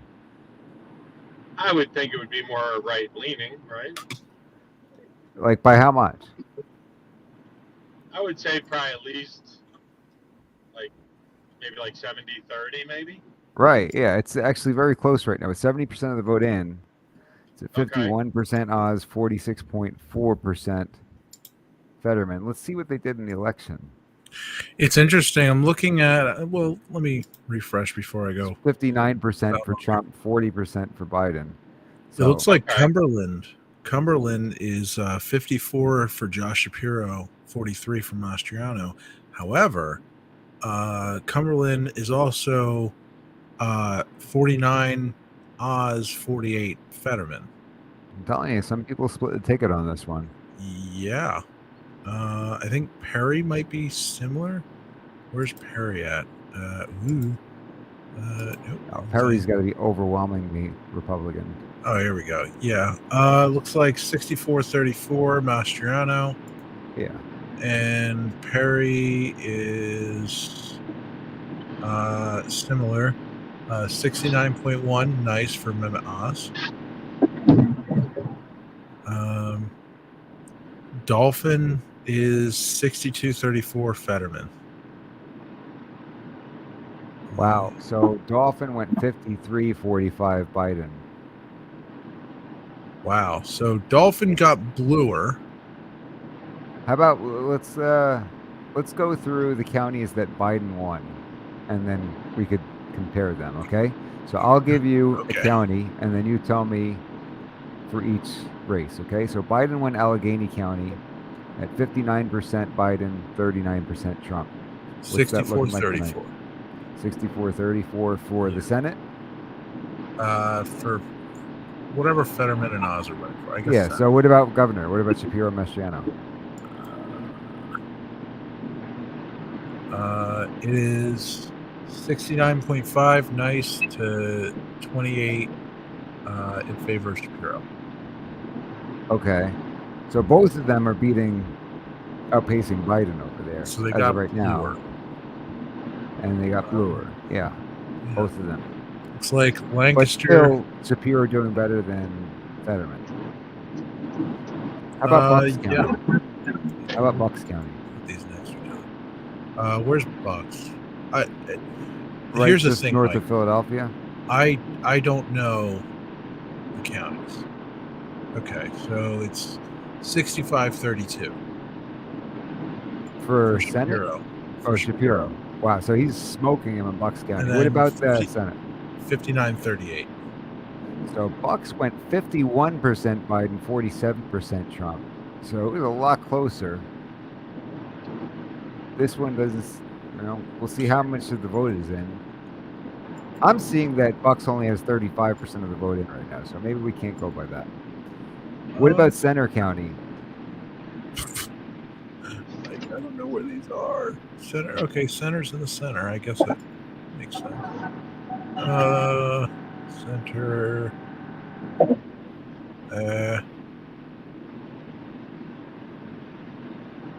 Oh, the big blue one. 52-45 for Fetterman. Okay, that was 51-46 Biden and Trump. So, Okay. And then 57-41 for Shapiro. yeah, there are people who are voting Shapiro and Oz. That's what we're seeing right now, obviously. What about Chester County? Because that went 58% for Biden, 40% for Trump. Chester County is 59-38 Shapiro. And 53-43 Oz. Oz is Or winning. not Oz. 53-43 Fetterman. Gotcha. My bad. I was looking at 43 and it's next So- up. Not as good as Biden Right.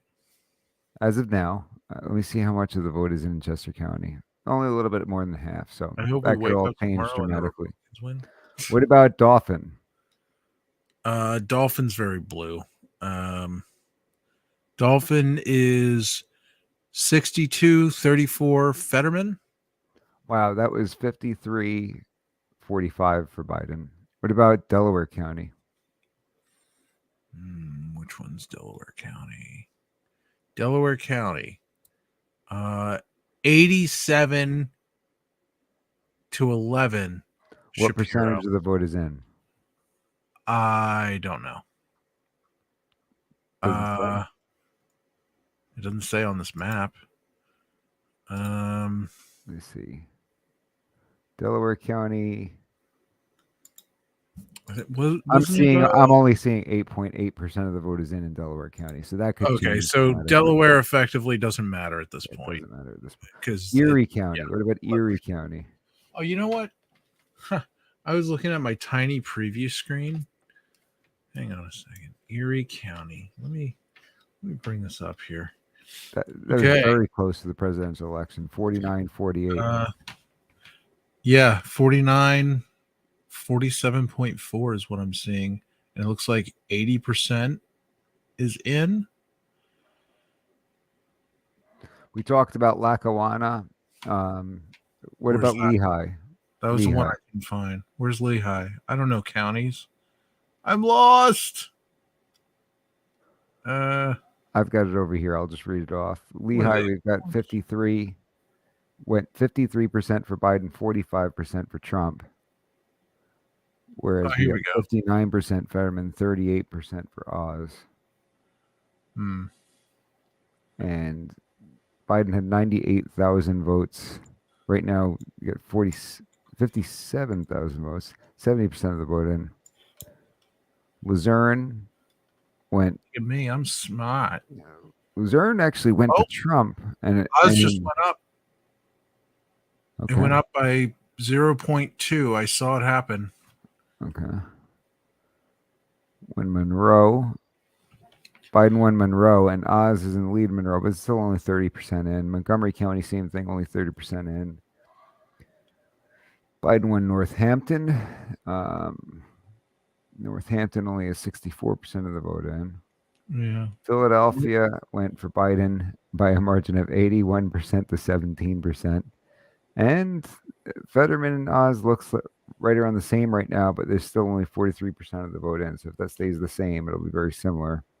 It looks like it's around 80% across the board. I see Lawrence is 99% in. Yeah, a lot of these either have 80%, around 50%, or did you see that? York just flipped for Oz. I think it was York. Was it York? Yeah. 50.5. Russell, scroll down. Yeah. Okay. This one? Oh, show all counties? Is that what you want? I'm not looking at the screen. I was trying to use the map. That's why I'm like, where are these counties? Okay. Wonder if there'll be some anomalies tomorrow. What do you guys think? There might be a pipe burst that leaks votes. Something like that. I might have a dream about that. You never know. Just like that other dream that I had that I still didn't wake up from. The one you're having now? Precisely. Okay.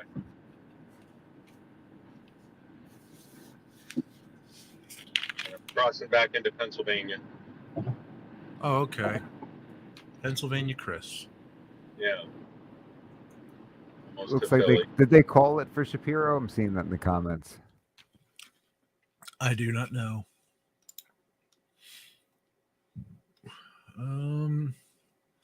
That is the wrong page. That is also the wrong page.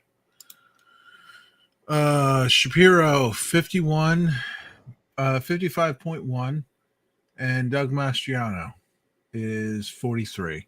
They call it for Shapiro? I don't know.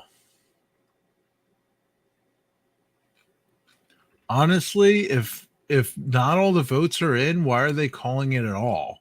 Well, you can make a pretty good prediction depending on who's already reported.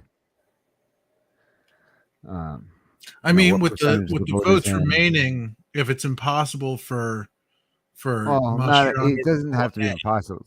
It doesn't have to be impossible for you to call it, right? Right. So, for example, if the only outstanding votes are overwhelmingly for one side, you get a pretty good idea of how each county is going to go. Well, yeah. To a place where you're comfortable enough to call it.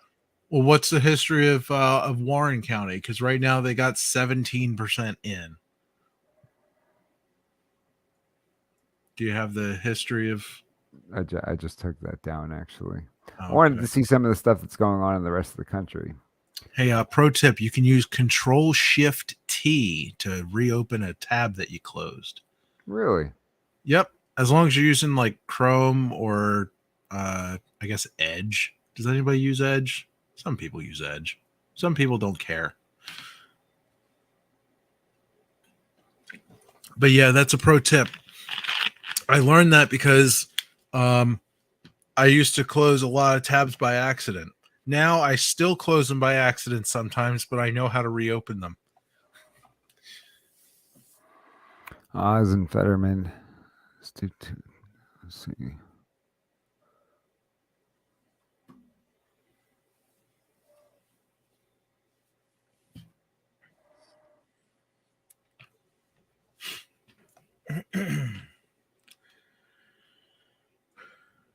Let's see.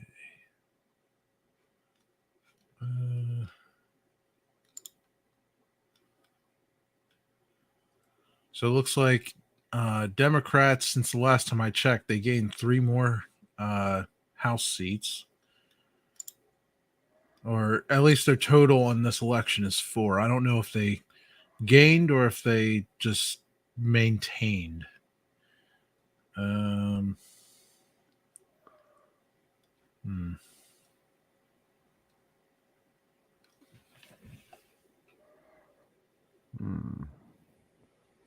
You know, it's interesting. They got 50% of the votes in for the House in what is this? Delaware County? The small one. And they have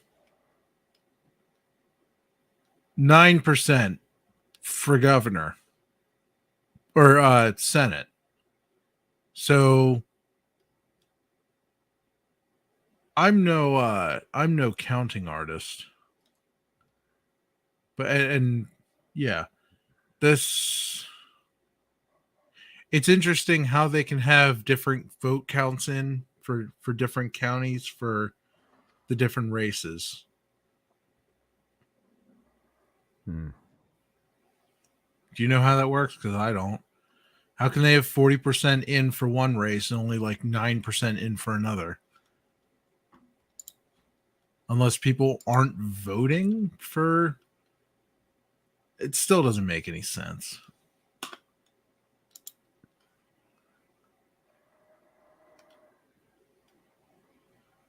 So where do we stand as a whole right now? It's still Republicans flipped 7.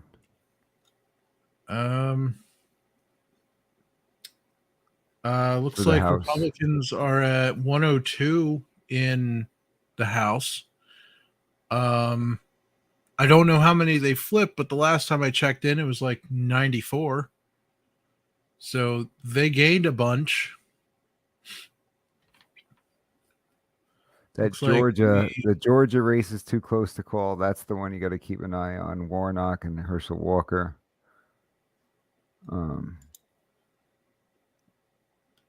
Arizona. I'm keeping an eye on Pennsylvania. That's the one I care about. Wisconsin, Ohio, North Carolina. Yeah, I don't think that we're going to have major results in the next 9 minutes, ladies and gentlemen.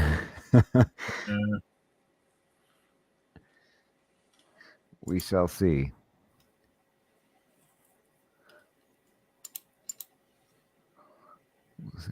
I'll tell you this, with Shapiro coming in as the new governor and the Senate still up in the air. Oof.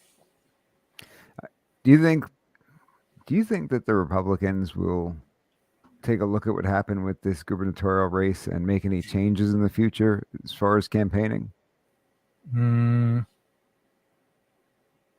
What do you mean? Well, obviously, the Republicans didn't run a very good campaign for governor this time around, right? I don't know about that. I've seen a lot more Mastriano signs in people's yards than Fetterman. But that could just be the area that I live in. I think it's most certainly just the area. because he got smoked. I think it'll Well, be interesting to see how many people voted compared to past elections, because I'm just amazed that more people don't get out and vote still these days. Yeah. well, do we have an ID law in PA? Is that a thing? Liberty is that said Russ? they asked there for Liberty said they asked her for ID today. Oh, okay. Yeah, but is it a rule? Is it a law? That's what I'm asking. Do they have to ask you, or I don't is that? think it is, right? No. I don't think it is. I'm not sure. But it might be down to the discretion of the polling place. I don't think. Could Let's be. see. I I wanted don't to see know some of the who's numbers in the division today. 2018 gubernatorial election in Pennsylvania. No. No. Let's see. Scott, remember when Scott Wagner ran in 2018? Hmm. The total Yeah. votes.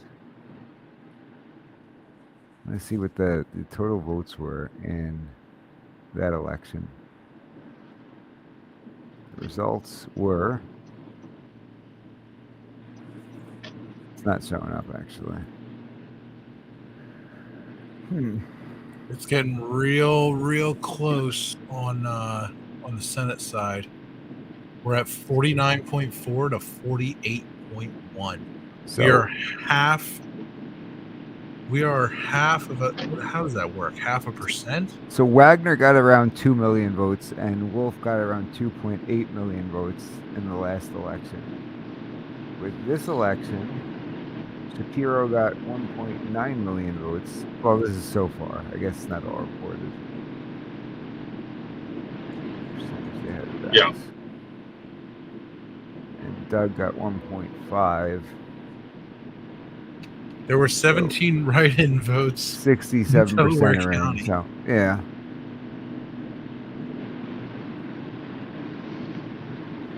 Well, Interesting. I mean, the amount of marketing they do on the left and the organization they have, and you guys know I was sending you videos of some of the signage in the city. I can only imagine what they spent to put up all those posters throughout the whole city. Oh, that's what Thousands. I was saying. Like, are Republicans going to learn a lesson from this, or just? It doesn't seem like it, and I don't. For some reason, I think they just don't have the funding and the structure and the organization. I've thought about it. I suppose too. I think it's fair to say too that a lot of people on the right are just generally busier. They have more things going on. Like, think about the differences in careers. I don't know. Does that make sense? You're saying Democrats don't have jobs? Well, I mean, I suppose there's some stuff to support that. I don't know for sure, but it's like There's a couple of Democrats who have jobs, but not enough to make a difference. Yeah. I don't know. I mean, it's not necessarily that what I'm trying to say, but I just it seems like they're more passionate. There's more organization, and they do seem to have more time to dedicate to that. I was talking to some college students recently about voting, and at the university level too, they're getting all this marketing and these emails from the schools that are very left-leaning. It's interesting that these schools are so involved too in swaying the votes of the younger college students. There's these efforts they have on the left are, I mean, you have to give them credit. It's very strategic what they're doing, Absolutely, Chris. The left operates like a well-oiled machine. Wherever they march in lockstep with each other. They do not break ranks mostly. And I think the Republicans have a little bit to learn from that sort of thing. Instead of, beating up on each other, I think we should learn to work together a little bit more. Yeah, well, I think I caught a little bit of what Chris was saying earlier when I got back on the call, the show, and that he was expressing some similar concerns to I think what I've expressed. It's just like we're so far gone, and there's so much extremism on both sides. and people are just not willing to listen to each other anymore, which is a problem. You know, Yeah. if you Well, can't it's have a conversation or a debate without freaking out, losing your cool, and just hating on each other. And I you know, oftentimes when I have conversations with people on the other side of the fence, I do my best to stay calm, where they'll just get emotional and say they don't want to hear it anymore. You know, I was talking to somebody else in the city recently, and I was trying to do my best to present facts that I'm very confident in, and they're just like, they don't want to hear it. I don't want to hear it. Well, then how can you make any progress if you can't talk about it? Well, I'm looking at the comments here where Richard Roberts, where I'm pretty sure it's not our Richard Roberts, part of the Justice Brothers. It's some other dingus out there. He's saying, "Oh, I can't believe it is a sad day. The better candidates win who better represent Pennsylvania values."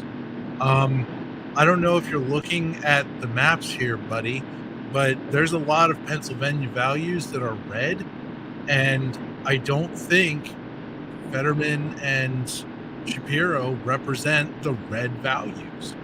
Of course they don't. And you don't have to be, in Oz's case, you don't have to live in Pennsylvania very long to feel like, okay, yeah, these people are pro-life, and they want lower gas prices, and they want groceries that aren't a wheelbarrow for, you know, a loaf of bread. I'm exaggerating there, but you know, it's only a matter of time until that's a thing. You know, you can ask me. I live on a very basic diet, where I'm buying, you know, lately it's been DiGiorno, but it used to be Hot Pockets. You know why I switched away from Hot Pockets? A, they were making me fat, and B, they went from like $1 for 2 of them. They're now up to $3, which when you're buying like 10 packs of them, that's a lot of money that's making a difference. And then you tack on gas to that, and then you tack on the electric bill. The price for electric has gone up. It all adds up, and you don't have to be a rocket scientist to be like, wow, that sucks. Maybe I should run and advocate for policies that don't suck. So, you know, let's bring fracking. Pennsylvania is sitting on a giant bed of its own energy, and nobody wants anybody to tap into it. When I was talking to Mastriano at the leadership conference, he did say that he was going to have some hot pocket policies. Well, it's even it's not just Hot Pockets. It's not just Hot Pockets, by the way. It's things like peanut butter. It's things like DiGiorno. My DiGiorno pizzas. My DiGiorno pizzas used to be like $7.50. They're now $9, almost $10 for a 12-inch pie. So I mean, I'm feeling it. I'm being cooked like a pizza here. Right. But when you look at, you know, I buy very limited groceries. I'm very simple, but you know, it's if it's affecting those things, it's got to be affecting other things. Sure. Yeah, I mean, what hasn't been negatively affected at this point that is in the supply chain?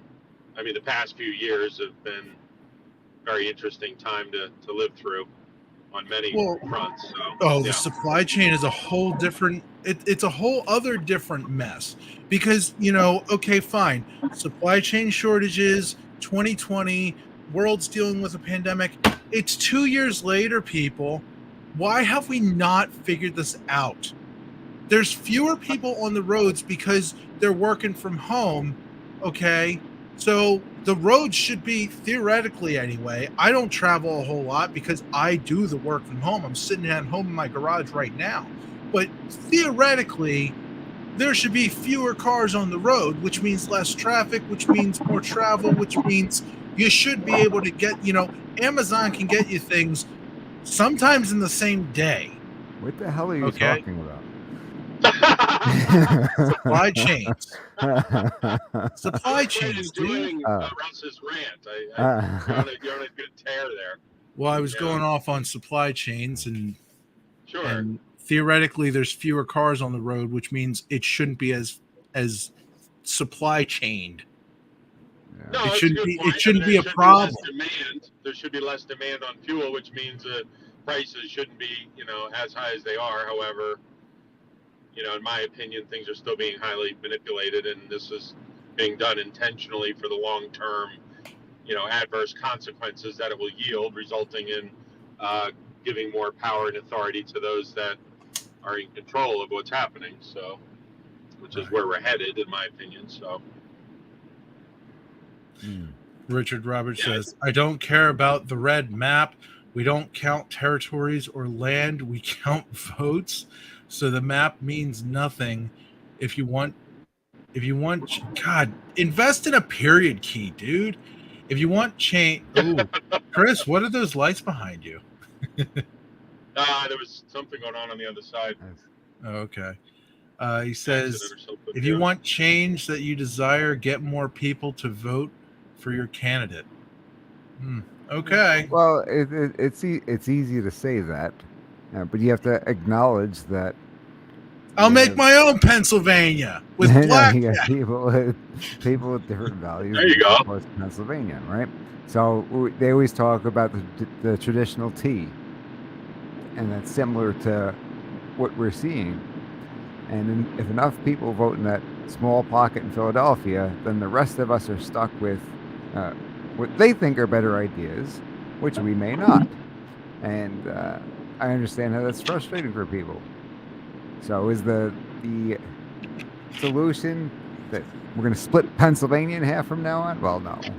Yeah, should all the blue The thing people is, move? what seems to balance that out, and why Pennsylvania, tends to be okay, is that you've got at the state level a Republican legislature, you've got a Democrat executive, and so we don't I have think when, these wild dramatic changes. When Russ gets things up and running, I'm moving to Producervania. Producervania. Yeah, right. That's the North Pole, Chris. Give me free Hot Pockets.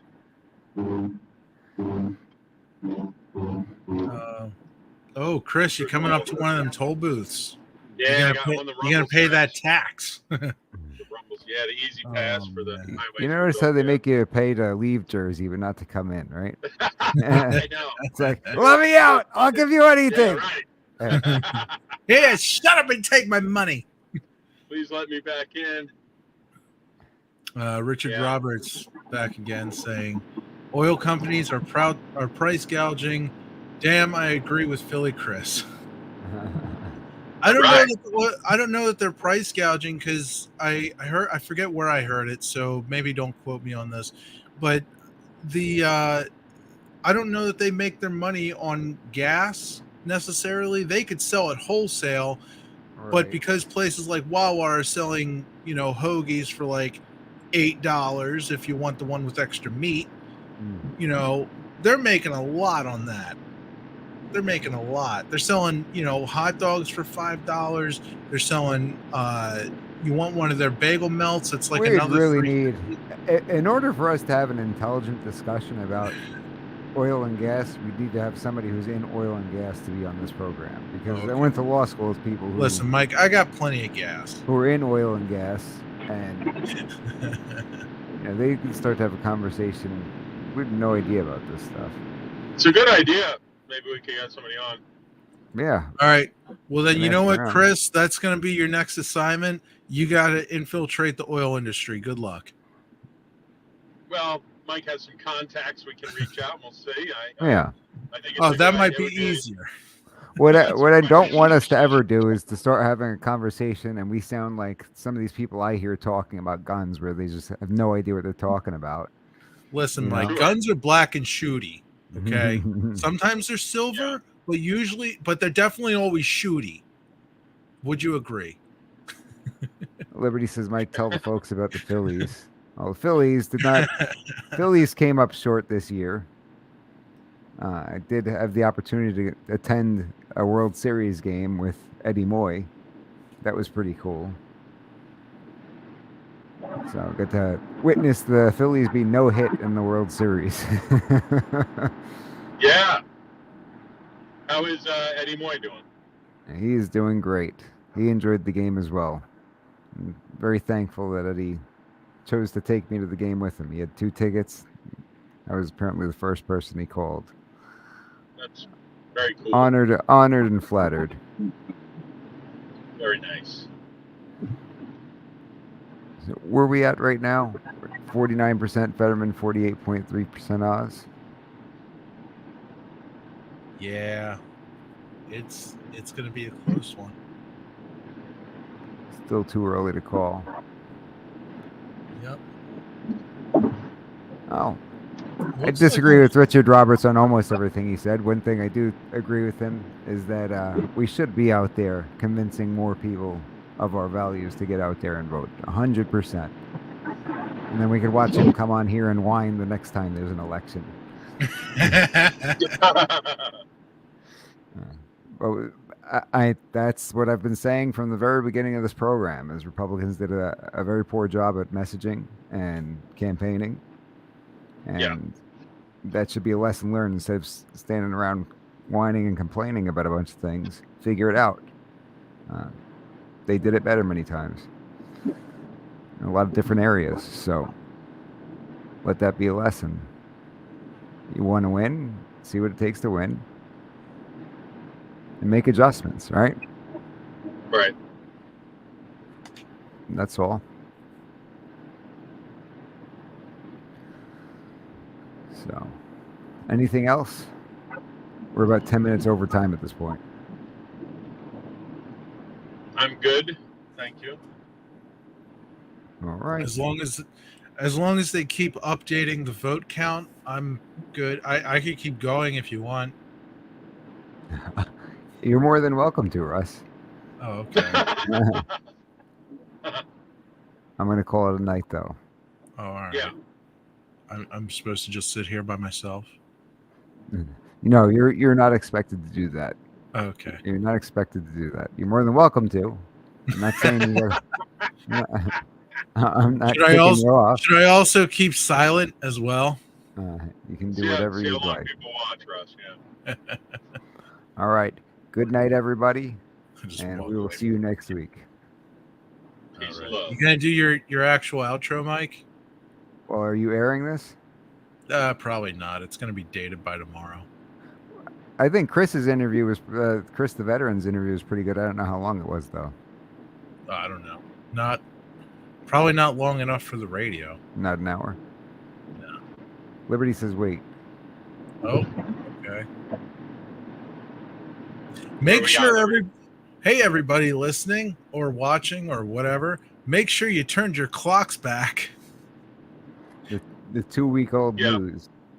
Yeah, we need John back for that one. Although it's a little early, you need to wait like another week or two, whatever. Might want to check your tire pressure too. Chris, Russ, and Russ. What? Chris, Russ, and Russ. There's a third Russ? What? Is there another Is it- Russ? We have another Russ? We have Where? another Russ. Double Russ, ladies and gentlemen. What will things look like in PA if Shapiro and Fetterman win? Well, Shapiro already won. I don't think very much is going to change. He did, as Attorney General, try to do some things in terms of firearms. But, like I said, there's a Republican legislature, so not sure if he's going to try to pull executive orders or anything like that. But those will all be litigated as they are in Pennsylvania. And there's still a Republican legislature, so I don't think much will change on that front. And then with Fetterman, if Fetterman wins, you got to see the way the rest of the country shakes out, right? So if Fetterman wins, but there's still net positive, then nothing. So Yeah. we'll see. There's a lot of ball game left, as I like to say. A lot of ball game left. Got some innings left. We'll see what happens. Yeah. That's all the time we've got for today. Stick around for We the People. Well, I was supposed to let Chris and Russ talk too, not just myself. Go ahead. Oh, okay. No, I kind of second what you said. I mean, I think either way, unfortunately, things in our area, the Philly area, are going to continue to decline, which I think unfortunately affects the rest of the state anyway. But, and I really think that even if we have some successes in that area nationally and globally, we're going to see some interesting things happening through the fall and winter. I just saw something recently. I got to do a little more research on it, but somebody who's over in Asia sent me some images of signs, like these big billboards that are going up in China about a new currency they're going to release that they're going to try to put out there as the new world currency. So that could really impact the dollar, the OPEC dollars we've talked about. But anyway, that's a different topic for another time. How about you, Russ? What was the question? How do you think things will look like in Pennsylvania if Shapiro and Fetterman win? Well, we know Shapiro has won, but well, I mean, the ads that I've heard, the very few that I've heard, they're very concerned about abortion. So they're probably going to make some kind of up until birth abortion law. And then that would be horrible. I don't know what they're going to do after that. They didn't really talk that much on. Well, you mean at the federal level or at the state level? Because the state level, I'm talking state level. But regardless of who the governor is, the legislature's far too red for that to ever happen. So that's not going to happen.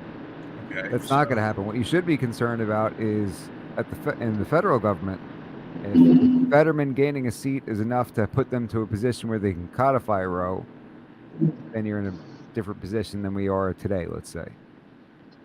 Well, same position as you were before the Supreme Court overturned Roe. Yeah. I mean, I guess if it's been a while since I've studied state government. I guess if there's a state house and a state senate, yeah?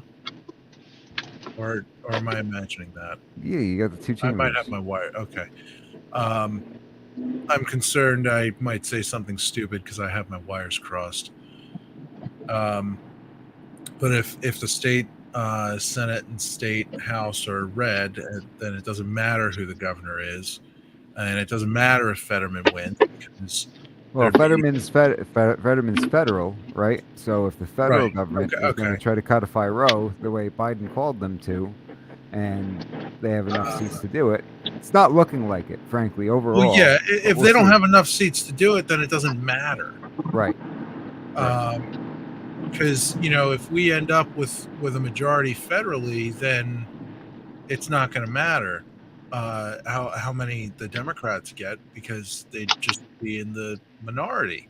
They'd be overruled by the majority. And the same thing on the state level. If you have somebody in power who, Chris, those lights. Oh yeah. Lots of people getting. Hold on, I got to floor it. I gotta go. Oh, jeez. Don't consent to any searches. Yeah. Officer, it just so happens I have a lawyer on the phone as we speak. I was intentionally speeding a little bit on the, should I say this on the air mic? On the turnpike, just because I thought it would have been funny to get pulled over on the air, but it didn't happen. Oh, yeah. I don't know how funny that would actually be. I wasn't going that fast. Oh, okay. Well, everybody in Pennsylvania speeds because only the staties have. He did half a mile an hour over the speed limit. Yeah. That's right. I'm hoping to get pulled over. Right. Come on, officer. Oh, yeah. But all right. Yeah, that's all. If we have a majority on the state or the federal level, then it's not going to matter. Anything that gets passed would have to be a veto-proof majority because, if they passed a pro-life bill in Pennsylvania and it made it to Shapiro's desk, theoretically, he could just be like, nope. And that's all that would happen, I would imagine.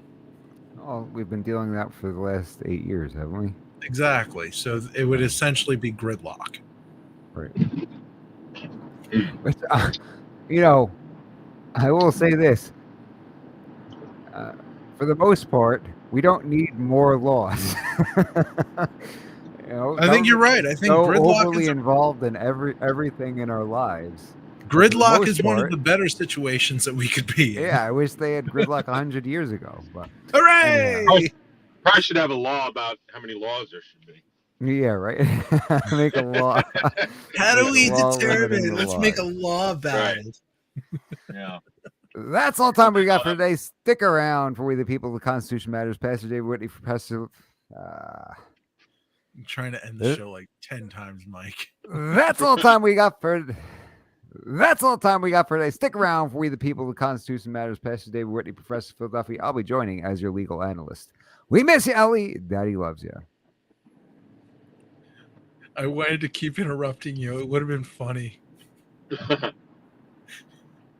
I'm going to hit end now. Nice.